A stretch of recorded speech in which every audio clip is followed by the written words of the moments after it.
یہ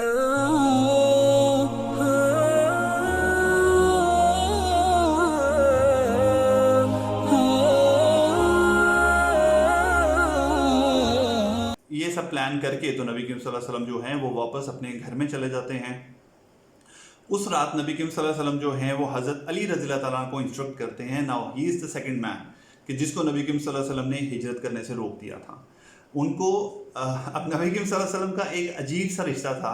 کفار مکہ کے ساتھ، کہ ایک طرف تو وہ دن میں اٹھتے اور نبی کریم صلی اللہ علیہ وسلم کی جو ہے مخالفت کرتے اس حد تک کہ ان کو قتل کرنے کی سازشیں کرتے، لیکن دوسری طرف سب سے ایماندار آدمی جو ان کو مکہ میں ملتا تھا وہ بھی نبی کریم صلی اللہ علیہ وسلم ہی تھے، اور وہ اپنی جو ویلیوبلس تھیں اس کو اگر سیکیور کسی کے پاس رکھنا ہوتا تھا تو وہ نبی کریم صلی اللہ علیہ وسلم کے پاس آ کے رکھتے تھے۔ تو ابھی بھی نبی کریم صلی اللہ علیہ وسلم کے پاس کفار کی بہت ساری چیزیں پڑی تھیں امانت کے طور پہ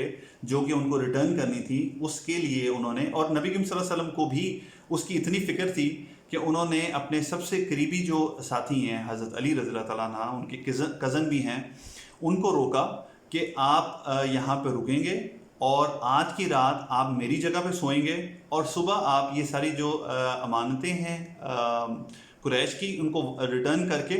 آپ پھر مدینہ پہ میرے پاس آ جائیں گے۔ اور ایک یہ بہت بڑی چیز تھی کہ اگر حضرت محمد صلی اللہ علیہ وسلم جو ہے وہ چیزیں پہلے سے ہی ریٹرن کرنا شروع کر دیتے تو ظاہری بات ہے قریش کے جو ہے وہ کان کھڑے ہو جاتے کہ یہ کیا ریزن ہے کہ نبی کریم صلی اللہ علیہ وسلم جو ہے وہ چیزیں ہمیں ابھی سے ریٹرن کر رہے ہیں، کہیں وہ جانے تو نہیں والے۔ تو یہ ساری کی ساری چیزیں جو ہیں یہ اس طرح سے نہیں تھا کہ مسلمان، اور میں نے آپ کو پہلے بتایا کہ مومن ہونے کا یہ مطلب نہیں ہوتا کہ آپ کی آنکھیں اور آپ کا دماغ کھلا نہیں ہوتا اور آپ پلان نہیں کرتے۔ اب بالکل اللہ نبی کریم صلی اللہ علیہ وسلم کی حدیث ہے کہ مومن کی فراست سے بچو، وہ اللہ کے نور سے دیکھتا ہے۔ یعنی مومن مسلمان جو ہوتا ہے اس کو تو واقعی دنیا کا اتنا پتہ اور اتنا جسے اسٹریٹ سمارٹ کہتے ہیں وہ ہونا چاہیے کہ اس کو بڑی فراست اور بڑی حکمت عملی کے ساتھ چلنا چاہیے دنیا کے معاملات میں بھی اور آخرت کو اٹین کرنے کے لیے بھی۔ تو جناب اس کے بعد یہ سیم رات ہوتی ہے جس کے اندر قریش جو ہیں وہ اکٹھے کرتے ہیں اپنے نوجوانوں کو اور وہ آ کے محاصرہ کر لیتے ہیں نبی کریم صلی اللہ علیہ وسلم کے گھر کو۔ اب کھڑکی میں سے وہ دیکھتے ہیں کہ بستر کے اوپر کوئی سو رہا ہے تو وہ مطمئن ہو جاتے ہیں کہ رات گہری ہوگی تو پھر ہم حملہ کریں گے اور کام تمام کر دیں گے، نعوذ باللہ۔ اب نبی کریم صلی اللہ علیہ وسلم جو ہے وہ رات کا انتظار کر رہے ہیں، جیسے ہی رات گہری ہوتی ہے زیادہ اور جو باہر لوگ ہیں وہ تھوڑے سے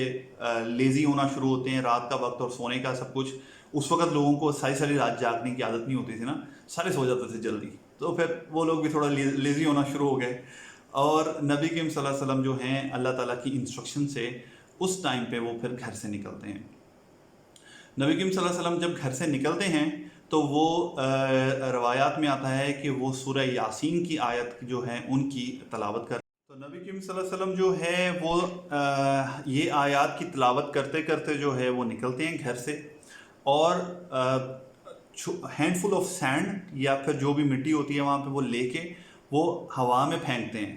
اور اللہ سبحانہ تعالیٰ اس کو اپنی قدرت سے وہاں پہ جتنے لوگ ہوتے ہیں سب کے سب آنکھوں میں کچھ نہ کچھ اس کا ذرہ جو ہے مٹی کا وہ چلا جاتا ہے۔ اب یہ اللہ تعالیٰ کا اپنا طریقہ کار ہے کہ وہ کون سی چھوٹی چھوٹی چیزوں سے اپنے نبی کی یا اپنے بندے کی جب چاہے جیسے چاہے وہ حفاظت کر لیتا ہے۔ تو یہ جو آیات نبی کریم صلی اللہ علیہ وسلم جو ہے تلاوت کرتے ہوئے جا رہے تھے، اور اس کا مطلب یہی ہے کہ اللہ تعالیٰ نے کیا کیا کہ ان کی آنکھوں پہ پردہ ڈال دیا اور ان کے آگے اور ان کے پیچھے، اور وہ کچھ دیکھ نہیں سکتے۔ تو یہ آیات کی تلاوت کرتے کرتے نبی کریم صلی اللہ علیہ وسلم جو ہے وہ نکلتے ہیں وہاں سے، اور اب آپ دیکھیں کہ اگر آنکھوں میں سب کی مٹی چلی گئی ہے اور ایک ہی ٹائم میں سارے اپنی آنکھوں کو رب کر رہے ہیں، تو اب کس کو پتا کہ کس کس کی آنکھوں میں گئی تھی؟ if everyone is doing it the same time، تو پھر اب ان کو تو نہیں پتا کہ کس کس کی آنکھوں میں گئی ہے، ہر بندے کو لگا کہ شاید میں اکیلا جو ہے وہ آئی رب کر رہا ہوں اور باقی تو اپنی ڈیوٹی پہ کھڑے ہیں، لیکن اللہ تعالیٰ نے اس طرح کا معاملہ کیا کہ وہ سارے اسی چیز میں لگے اور نبی کریم صلی اللہ علیہ وسلم جو ہے وہ خیریت سے وہاں سے نکل آئے۔ اب یہاں سے نبی کریم صلی اللہ علیہ وسلم نکل کے سیدھا حضرت ابو بکر رضی اللہ تعالیٰ عنہ کے گھر پہ پہنچتے ہیں، اور وہاں سے حضرت ابو بکر صدیق رضی اللہ تعالیٰ عنہ کو لے کے وہ جبل ثور جو کہ مکہ کے آؤٹسکرٹس میں ہے، تھوڑا سا باہر مکہ سے نکل کے ہے، اور اب بھی جب ہم عمرہ یا حج کے لیے جاتے ہیں تو جو زیارتیں کی جاتی ہیں عام طور پہ اس میں غار ثور کی بھی جایا جاتا ہے اس کو دیکھنے کے لیے، تو وہ وہاں پہ چلے جاتے ہیں۔ اور غار ثور کا ایکچولی جو اس کی شہرت ہے وہ بھی اسی واقعے کی وجہ سے ہے۔ اب وہاں پہ جب پہنچتے ہیں وہ پہاڑ کے پاس، تو حضرت ابو بکر رضی اللہ تعالیٰ عنہ جو ہے ایک غار کو پوائنٹ کرتے ہیں، اور سب سے پہلے وہ خود ہی اترتے ہیں غار کے اندر سے جا کے ہر طرح سے تسلی کرتے ہیں کہ کسی قسم کا کوئی زہریلا کیڑا یا کوئی سانپ یا کوئی ایسی چیز اس کے اندر نہ ہو۔ وہ سب چیک کرنے کے بعد پھر نبی کریم صلی اللہ علیہ وسلم کو کلیئر سگنل دیتے ہیں، اور نبی کریم صلی اللہ علیہ وسلم بھی اب غار میں پہنچ جاتے ہیں۔ دوسری طرف مکہ میں اب کیا ہو رہا ہے کہ مکہ میں جیسے ہی صبح ہوتی ہے اور وہ رات کا مطلب پچھلا پہر ہوتا ہے اور وہ لوگ حلہ بولتے ہیں گھر کے اوپر، تو وہ جب دیکھتے ہیں تو وہاں پہ حضرت علی رضی اللہ تعالیٰ عنہ، اور ان لوگوں کو بڑی مایوسی ہوتی ہے، اور نہ صرف مایوسی ہوتی ہے، ان کو بہت زیادہ حیرت ہوتی ہے کہ ہم نے تو خود چیک کیا ہے کہ محمد صلی اللہ علیہ وسلم جو ہیں وہ گھر کے اندر تھے، پھر وہ کیسے نکل گئے یہاں سے۔ جیسے ہی دن ہوتا ہے تو ادھر ادھر لوگ جو ہیں وہ دوڑا دیے جاتے ہیں، فوری طور پہ جو ہے مدینہ کے رستوں پہ جو ہے لوگوں کو بھگایا جاتا ہے، اور خالی پھر یہ نہیں کیا جاتا، اسی وقت جو ہے وہ ہیڈ منی جسے آج ہم کہتے ہیں کہ وہ اناؤنس کر دی جاتی ہے، اور وہ کتنی 100 اونٹ 100 اونٹ اگر کوئی بھی جو ہے وہ پکڑ کے لے کے آتا ہے یا بتاتا ہے، یا نبی کریم صلی اللہ علیہ وسلم کو یا پھر حضرت ابو بکر صدیق رضی اللہ تعالیٰ عنہ کو، کیونکہ سب سے پہلی چیز جو قریش مکہ کرتے ہیں، وہ جیسے ہی نبی کریم صلی اللہ علیہ وسلم کا پتہ چلتا ہے کہ وہ وہاں پہ نہیں ہیں اور ان کی جگہ پہ علی رضی اللہ تعالیٰ عنہ گھر سے نکلتے ہیں، تو وہ سب سے پہلے دوڑتے ہوئے جاتے ہیں ابو بکر صدیق رضی اللہ تعالیٰ عنہ کے گھر پہ، اور چیک کرتے ہیں کہ ابو بکر ہے یا نہیں ہے، اینڈ وہ وہاں پہ نہیں ہوتے، تو ان کو پتہ ہوتا ہے کہ حضرت ابو بکر اور حضرت محمد صلی اللہ علیہ وسلم اکٹھے جو ہیں وہ سفر پہ نکلے ہیں۔ اب ہر طرف لوگ جو ہیں وہ نکل جاتے ہیں، اور ظاہری بات ہے بہت سارے لوگ ایسے ہوتے ہیں کہ جو دشمنی میں پیچھے نکلتے ہیں، لیکن بہت بڑی تعداد ایسے لوگوں کی بھی ہوتی ہے کہ جو اس انعام کو لینے کے لیے 100 اونٹ اس ٹائم پہ بھی ایک بہت بڑی ایک ہیڈ منی تھی جو کہ اناؤنس کر دی گئی۔ اب اس سائڈ پہ جو قریش ہیں وہ اپنی طرف سے پوری کوششیں کر رہے ہیں کہ محمد صلی اللہ علیہ وسلم کو جو ہے وہ ٹریک ڈاؤن کر لیا جائے اور ان کو روک دیا جائے وہ جہاں پہ بھی ہیں۔ اب اس طرف جو محمد صلی اللہ علیہ وسلم اور حضرت ابو بکر رضی اللہ تعالیٰ نے پلاننگ کی ہوئی تھی وہ یہاں پہ ختم نہیں ہوتی۔ اب حضرت ابو بکر رضی اللہ تعالیٰ عنہ کا ایک غلام تھا جس کا ایون نام جو ہے وہ آتا ہے عامر ابن فہیرہ۔ عامر ابن فہیرہ جو ہے وہ شیفرڈ تھا، جو بکریاں ہیں وہ چرایا کرتا تھا، تو اس کو انسٹرکشن تھی کہ اگلے دن صبح تم نے جب بکریوں کا غول لے کے نکلنا ہے اور ان کو چرانا ہے، تو تم نے ماؤنٹ سور جو ہے اس کے ارد گرد جو ہے وہ بکریوں کو اس دن فلاک کرنا ہے اور اس کو وہاں پہ لے کے آنا ہے۔ کیوں؟ تاکہ رات میں جب وہ لوگ وہاں پہ آئے اور جو پیروں کے نشان تھے اور سب کچھ تھے وہ پورے کے پورے وہاں پہ مٹ جائیں اور کسی قسم کا ٹریس جو ہے وہ نہ مل سکے۔ تو جو فہیرہ ہوتا ہے وہ لے کے بکریوں کو وہاں پہ آ جاتا ہے اور وہ سب کچھ کرتا ہے، لیکن قریش بھی بڑے سمارٹ ہوتے ہیں، وہ لوگ ڈیٹیکٹ کرتے کرتے وہ پہلے یثرب کی طرف جو سڑکیں جاتی ہیں اس پہ جاتے ہیں، جو رستے ہیں ان کو سب کو چیک آؤٹ کرتے ہیں، اور جب وہ کسی پہ ان کو نہیں ملتا تو فائنلی وہ گھر سے جو نشانات ہیں اور جن چیز کو ٹریک ڈاؤن کرتے کرتے وہ جبل ثور تک پہنچتے ہیں۔ Now they just tracked it down کہ اب جو نشان ہیں وہ تو اس پہاڑ تک آ رہے ہیں اور اس کے پاس آ رہے ہیں۔ اب سارے کے سارے لوگ جو ہیں وہ وہاں پہ پہنچ جاتے ہیں۔ اب صورتحال یہ ہوتی ہے کہ حضرت ابو بکر صدیق رضی اللہ تعالیٰ عنہ جو ہے وہ بہت زیادہ بے چین ہو رہے ہوتے ہیں اندر،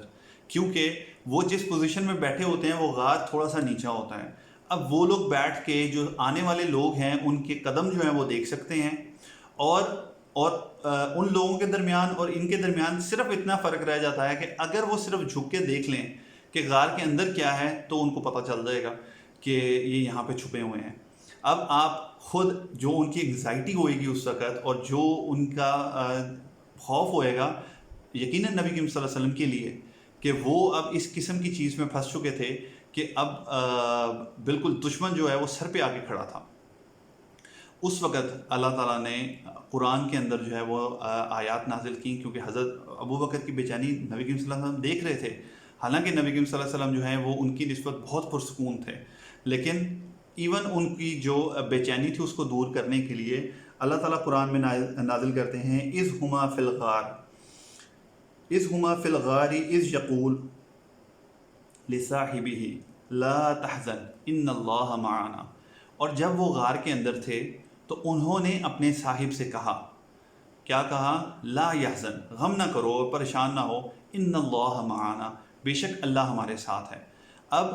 بہت سارے اسکالرز جو ہیں وہ ایون یہاں سے اس چیز کو بھی ڈیوائز کرتے ہیں کہ حضرت ابو بکر صدیق رضی اللہ تعالیٰ عنہ کی صحابیت جو ہے کہ وہ صحابی تھے، وہ صاحب تھے نبی کریم صلی اللہ علیہ وسلم کے، وہ قرآن کی اس آیت سے بھی ڈرائیو ہوتی ہے، اور کسی صحابی کی اس طرح سے نہیں ہے، ہم لوگ کو اپنا یقین ہے۔ لیکن اگر نبی کی حضرت ابو بکر رضی اللہ تعالیٰ عنہ کی صحابیت کا کوئی انکار کرتا ہے تو پھر اس کو کوئی جسٹیفیکیشن دینی پڑے گی اس آیت کی، کہ جس کے اندر اللہ تعالیٰ فرماتے ہیں کہ جب انہوں نے اپنے ساتھی سے کہا، اپنے صاحب سے کہا کہ تم فکر نہ کرو اور غمگین نہ ہو، بے شک اللہ ہمارے ساتھ ہے، اس کے آگے اللہ تعالیٰ فرماتے ہیں کہ پھر ہم نے ان کے اوپر سکینت جو ہے، سکون جو ہے وہ نازل کر دیا،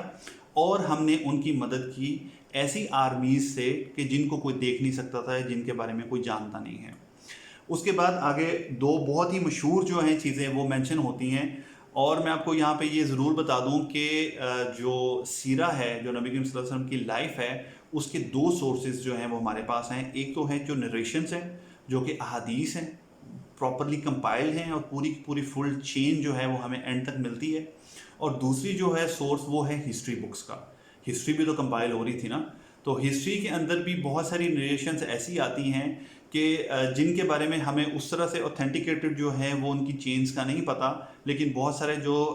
سیرہ لکھنے والے ہیں انہوں نے ان روایات کو بھی لی۔ ہم بالکل یہ نہیں کہہ سکتے کہ وہ بالکل غلط ہیں، لیکن ہم لوگ کی اس کی اوتھینٹسٹی کے بارے میں کوئی 100% شورٹی کے ساتھ کچھ نہیں کہہ سکتے۔ تو یہ جو دو روایت اب میں آپ کو بتانے جا رہا ہوں، اور جو بہت زیادہ مشہور ہیں،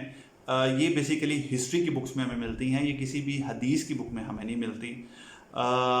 اور نریشنز میں اس طرح سے آتا ہے کہ جب قریش جو ہے وہ آگے بڑھتے ہیں اور وہ دیکھتے ہیں اس غار کو، اور غار کے بعد وہ نوٹس کرتے ہیں کہ جو اسپائڈر ویب ہے وہ پورا کا پورا اس نے کور کیا ہوا ہے اس کو، اور وہ کہتے ہیں کہ اگر تو یہاں سے اس غار کے اندر کوئی گیا ہے تو یہ تو پاسبل ہی نہیں ہے کہ وہ اس کو توڑے بغیر جالے کو اندر چلا گیا ہو۔ اور ویسے بھی ہم لوگ اگر آج دیکھتے ہیں کہ جہاں پہ کہیں پہ موویز میں یہ دکھانا ہوتا ہے کہ اس گھر میں کوئی نہیں رہتا اور یہ بہت عرصے سے بند پڑا ہوا ہے، تو وہاں پہ نارملی اسپائڈر ویب کو دکھایا جاتا ہے۔ سو دے جسٹ ازیوم کہ یہ تو پاسبل ہی نہیں ہے کہ یہاں سے کوئی اندر گیا ہو۔ اور اس کے بعد وہ دیکھتے ہیں کہ وہاں پہ نیسٹ ہوتا ہے ڈو کا، کبوتر کا، اور بالکل غار کے دہانے کے اوپر، اس کے دروازے کے اوپر۔ تو وہ کہتے ہیں کہ یہ تو پاسبل ہی نہیں ہے کہ کوئی آدمی یہاں سے گزرا ہو اور اس نے ان چیزوں کو ہٹایا نہ ہو، یا وہ اس کے اندر چلا گیا ہو اور اتنی جلدی یہ ساری چیزیں پھر بھی بن گئی ہوں۔ تو اس بات کو دیکھتے ہوئے وہ وہاں سے واپس چلے جاتے ہیں کہ یہاں پہ کچھ نہیں ہے۔ سو یہ جو نریشن ہے یہ اوتھینٹک ہے یا نہیں ہے، اس سے ہمیں بہت زیادہ فرق اس لیے نہیں پڑنا چاہیے کہ ہمارا یقین اس آیت کے مطابق یہ ہونا چاہیے کہ اللہ تعالیٰ نے اپنے اس طرح کی آرمیز لے کے آیا اللہ تعالیٰ کہ جس کی وجہ سے اس نے اپنے بندوں کو بچا لیا، اس نے اپنے بندوں کو پروٹیکٹ کیا۔ اب وہ کس طرح سے کیا تھا، وہ اللہ کی انلمیٹڈ ویز ہیں جس کے اندر اللہ سبحانہ تعالیٰ جو ہے وہ اپنے بندوں کو بچا سکتا ہے۔ سو ہمیں بہت زیادہ اس کے بارے میں بحث کرنے کی بھی ضرورت نہیں ہے، لیکن یہ نریشن جس طرح تھی میں نے اس طرح آپ کو بیان کر دی ہیں کہ اس کو اسی طرح لیا جائے۔ بہت زیادہ اس کے اندر بحثیں ہوتی ہیں اور بہت کچھ کیا جاتا ہے، so we don't need to go into it. The main thing is کہ اللہ تعالیٰ نے اپنے بندوں کو بچا لیا، اور یہی جو ہے وہ ہمیں سمجھنے کی ضرورت ہے۔ اس کے بعد حضرت ابو بکر رضی اللہ تعالیٰ عنہ جو ہیں، انہوں نے اپنا بیٹا عبداللہ بن ابی بکر جو ہیں، ان کی ڈیوٹی یہ لگی ہوئی تھی کہ آپ نے کیا کرنا ہے کہ مکہ میں جانا ہے یہ 3 دن، اور اٹھنا بیٹھنا ہے، لوگوں کے پاس ملنا ہے ان سے، تاکہ آپ کو پتہ چلے کہ مکہ والے جو ہیں وہ کیا سوچ رہے ہیں، اور ان کا جو ہے وہ فردر اسٹریٹجی جو ہے وہ کیا ہے۔ اور حضرت اسماء رضی اللہ تعالیٰ عنہ جو ہیں، جو کہ حضرت ابو بکر صدیق رضی اللہ تعالیٰ کی بڑی بیٹی ہیں، حضرت عائشہ رضی اللہ تعالیٰ سے بڑی بیٹی ہیں، ان کی ڈیوٹی یہ تھی کہ وہ ڈیلی بیسس کے اوپر جو کھانا ہے وہ پہنچاتی تھیں غار کے اندر۔ اور بہت مشہور ایک واقعہ ہے کہ حضرت اسماء رضی اللہ تعالیٰ عنہ جو ہے وہ ایک دن اسی طرح کھانا وغیرہ جو ہے وہ پیک کر رہی اور لے کے جانے کے لیے، تو اس کو باندھنے کے لیے کوئی چیز ان کو چاہیے جو کہ ان کو نہیں مل رہی تھی۔ تو اس وقت کیا خواتین کرتی تھیں کہ ایک بیلٹ کی طرح ایک باندھا کرتی تھی اپنی کمر کے اوپر، تو انہوں نے اپنی بیلٹ کو کھولا اور اس کو 2 حصوں میں کاٹ کے ایک بیلٹ بنا کے واپس لگا لی، اور ایک جو بیلٹ ہے اس سے اس کو کھانے کو باندھ دیا۔ اور آپ کبھی جا کے سرچ کریں گے تو اگر آپ سرچ کریں، بڑا ہی یونیک قسم کا ایک لقب جو ہے وہ ان کو مل گیا اسلامک ہسٹری میں، دا گرل وتھ 2 بیلٹس۔ تو ان کو یہ ایک لقب مل گیا اور وہ ہمیشہ جو ہے وہ مشہور ہوئی، دا گرل وتھ 2 بیلٹس، اور اس واقعے کی وجہ سے ان کا جو ہے وہ یہ نام اور لقب ان کو ملا۔ آپ اینڈ میں صرف اس چیز کو کنسیڈر کریں کہ حضرت ابو بکر صدیق رضی اللہ تعالیٰ عنہ کی پوری فیملی جو ہے وہ اس چیز کے اوپر لگی ہوئی تھی، وہ کس طرح نبی کریم صلی اللہ علیہ وسلم کے ساتھ رہ سکتے ہیں، ہم کس طرح ہم اپنی کوئی سروس سے ان کو جو ہے آرام پہنچا سکتے ہیں، ان کی مدد کر سکتے ہیں، یا کس طرح سے ہم اپنا رول پلے کر سکتے ہیں۔ پوری کی پوری فیملی، جسے کہتے ہیں نا کہ دنیا کے سارے کام چھوڑ کے وہ اس چیز میں لگے ہوئے تھے۔ تو یہ ان کا کمال بعد میں تھا، یہ پہلے اللہ کی دین تھی کہ جس نے اس فیملی کے اوپر اتنی بلیسنگز کی کہ ان کو چنا، اس پوری کی پوری فیملی کو اس امپورٹنٹ ٹائم کے اوپر اپنے نبی کے ساتھ سارے معاملات میں رہنے کا اور ان کو پوری کی پوری سپورٹ کرنے کا۔ تو یہ جو ہے جو نبی کریم صلی اللہ علیہ وسلم کی ہجرت کا واقعہ ہے وہ ابھی کنٹینیو ہے۔ اس کے بعد 3 دن جو ہے وہ نبی کریم صلی اللہ علیہ وسلم اسی غار میں رکتے ہیں، اور پھر اس کے بعد اگلا سفر جو ہے اس غار سے لے کے مدینہ پہنچنے تک۔ تو انشاءاللہ ہم فردر جو ہے وہ پھر کل ڈسکس کریں گے اور اس کو یہیں سے کنٹینیو کریں گے۔ سو انٹل دین، السلام علیکم ورحمۃ اللہ۔